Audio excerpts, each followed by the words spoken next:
तो राधे राधे, कैसे हैं आप सभी लोग। आई होप स्वस्थ होंगे, मस्त होंगे, तंदुरुस्त होंगे। आज मैं ब्लॉग की शुरुआत करी मॉर्निंग से। आज मैं जा रही थी पापा के साथ सीएसडी कैंटीन।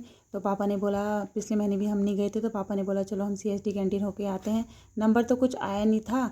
अब देखो क्या सामान मिलता है क्या नहीं मिलता है, वरना जब सामान आता है तो वहाँ मैसेज आता है मोबाइल पे, तो हम उस वजह से जाते हैं क्योंकि उस समय सारा सामान मिल जाता है। तो आज तो नंबर आया था, हम लोग ऐसे ही जा रहे थे।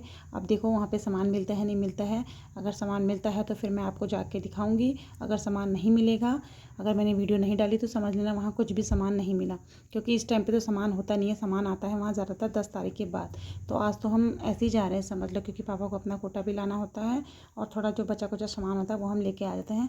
सामान हुआ तो मैं आपको दिखाऊंगी, ब्लॉग से बनी रहिएगा आगे। तो फिर अब मैं जा रही थी कैंटीन, जा रहे थे तो कैंटीन से हमारा काम हो गया था। तो कैंटीन से आने वक्त पापा ने बोला बच्चों के लिए थोड़ा पटाखे ले लेते हैं यहाँ से, जो पंचायत घर में है बजवाल ट्रेड्स करके।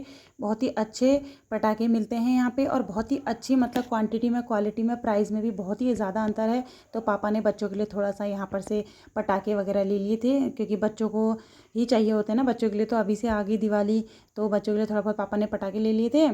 तो फिर हमने यहाँ से पटाखे हटाके लेने के बाद मैं तो रोड में रुकी थी, मैं तो गई नहीं वहाँ, सिर्फ पापा गए थे वहाँ। दुकान में बहुत सारी भीड़ लगी रहती है, काफ़ी मतलब होलसेल में यहाँ पर पटाखे ले जाते हैं लोग। शादी के पर्पज़ से भी यहाँ से पटाखे लेके जाते हैं।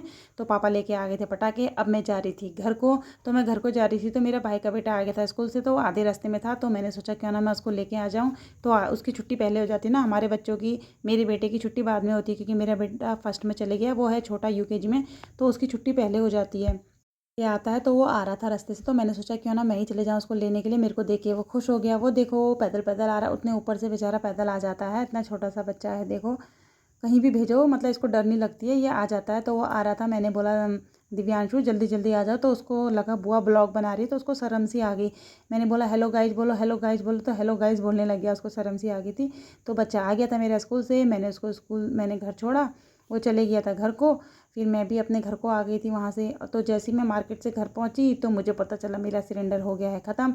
तो फिर मैं सिलेंडर लेके आ गई मायके को, क्योंकि मेरा भरा हुआ सिलेंडर मायके में रहता है। सिलेंडर वहीं रख देती हूँ ना मायके में, फिर जब मेरे सिलेंडर ख़त्म हो जाता है फिर तब मैं वहाँ से लेके चली जाती हूँ। तो मेरा घर का सिलेंडर ख़त्म हो गया था, मैं मायके आ गई थी सिलेंडर लेने के लिए, क्योंकि मैंने भरा हुआ सिलेंडर वहीं रखा था।